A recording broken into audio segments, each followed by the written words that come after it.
Olá, meus amigos, bem-vindos a mais uma exposição doutrinária do Instituto Espírita Amigo Germano. Hoje nós vamos trabalhar o capítulo 14 do Evangelho segundo o Espiritismo, a parentela corporal e a parentela espiritual. Item 8. O título é Por que nasci nessa família? A primeira coisa a saber é que os laços de sangue não estabelecem necessariamente os vínculos entre os espíritos. O corpo procede do corpo, mas o espírito não procede do espírito. Por quê? Porque o espírito já existia antes da formação do corpo. Então, nós viemos de outras encarnações, de outras histórias. Não é o pai que cria o espírito de seu filho, apenas lhe fornece um invólucro corporal.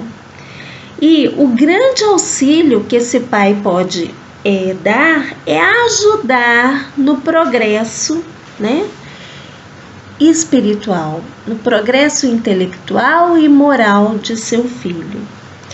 Os espíritos que encarnam numa mesma família e, sobretudo, os parentes mais próximos, estamos falando de família nuclear, pai, mãe, filhos, irmãos, e de família extensa, avós, tios, sobrinhos, são, na maioria das vezes, espíritos simpáticos, com afinidades, com afeições recíprocas, e com relações, inclusive, anteriores a essa encarnação. Contudo, pode acontecer que sejam espíritos completamente estranhos uns aos outros, diferentes, com pensamentos diferentes, sem afinidades, Então, possivelmente antipatias de outras encarnações, E que na Terra vão se expressar de forma antagônica. Justamente isso acontece para trabalharmos e para sermos provados na nossa paciência, na nossa tolerância, no nosso ciúmes, no nosso orgulho, na nossa vaidade, na nossa capacidade de caridade, enfim. Os verdadeiros laços de família não são os laços de consanguinidade, e sim os da simpatia, da comunhão de pensamentos, que prendem os espíritos antes, durante e depois de suas encarnações. Duas pessoas nascidas de pais diferentes podem ser mais irmãos do que os irmãos consanguíneos.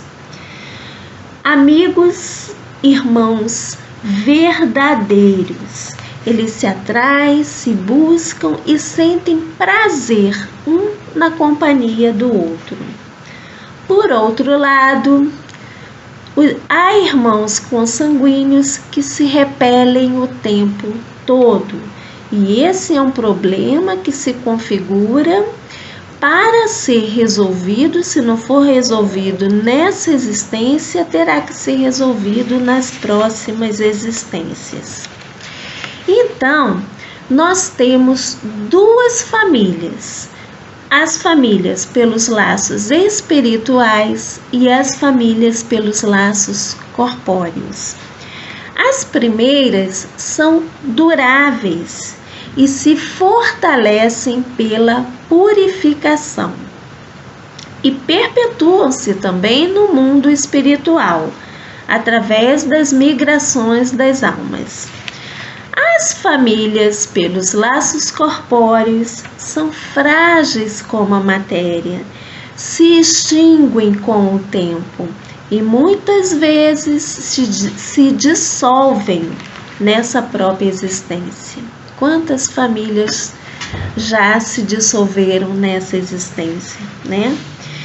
E foi isso que Jesus quis tornar compreensível quando ele disse sobre os seus discípulos: aqui estão minha mãe e meus irmãos. Isto é a minha família, pelos laços do Espírito, pois todo aquele que faz a vontade de meu Pai que está nos céus e é meu irmão, minha irmã e minha mãe. Então Jesus disse isso a respeito de seus discípulos.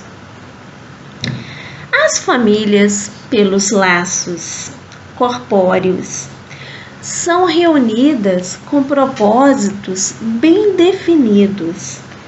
Então, cada membro da família tem que trabalhar a respeito da sua evolução. E trabalhar as suas mazelas, né? O perdão, o orgulho, os ciúmes, o egoísmo, né? Então, cada um trabalhando o seu progresso, a sua evolução espiritual. Amar apesar das diferenças. Então, esse é o grande lema. Amar apesar das diferenças. Amar, amar e amar. Estamos entrando no mês de setembro. Aqui temos a campanha brasileira do Setembro Amarelo, né? E atenção máxima a esse mês, porque é um tema tão importante que é o tema do suicídio. E temos visto durante a pandemia um número muito alto de suicídios, inclusive de pessoas de todas as idades, inclusive dos nossos jovens. Então, o suicida, na grande maioria das vezes, ele não quer se suicidar, ele não quer acabar com a vida dele. O que ele quer é acabar com o problema, com as situações difíceis, com as situações que ele pensa ser sem saída. Então, precisamos de muita atenção nessa categoria de situação, tá? Então, pessoas que têm alguém em casa com ideação suicida, máxima atenção, acreditem, levem, ajudem, auxiliem a pessoa para um tratamento específico e que com muito progresso, o tratamento traz muito progresso. Existem outras saídas, e agora falando diretamente para quem tem ideias suicidas, existem outras saídas sim. Existem outras realidades que não são as nossas. É preciso buscar ajuda. Então nós temos aí o CVV, por exemplo, que é o Centro de Valorização da Vida, né? E que realiza um trabalho excepcional de apoio emocional, gratuito, sigiloso. Então, ligue 188 e vamos trabalhar as nossas dificuldades, os nossos problemas. É para isso que estamos aqui. E os nossos problemas são, sobretudo, aprendizado. É para aprendermos uma série de coisas que ainda não aprendemos. Então, de maneira equivocada, né, nos confundimos muito com os nossos problemas. E muitas vezes estamos com um pensamento confuso pela nossa ansiedade, pela nossa depressão. Estamos doentes. E precisamos desgrudar as doenças da gente, né? Mas isso só pode ser feito com tratamentos específicos. Quando desgrudamos as doenças da gente, a gente volta a ter vontade de viver, alegria de viver, né? Voltamos a ser felizes. Felizes aqui nessa vida de forma tranquila, pacífica, sem autodestruição, tá? Então aqui segue esse recadinho importante, né? Vamos procurar ajuda, vamos ajudar nós que somos familiares, amigos, né? Vamos ter esse olhar mais profundo, um olhar que muitas vezes ajuda muito, né? Ajuda demais. Então, fica esse recado e continue nos seguindo nas redes sociais, no Instagram, no Twitter, no YouTube, no Facebook também, para que possamos levar a palavra da doutrina espírita cada vez mais longe.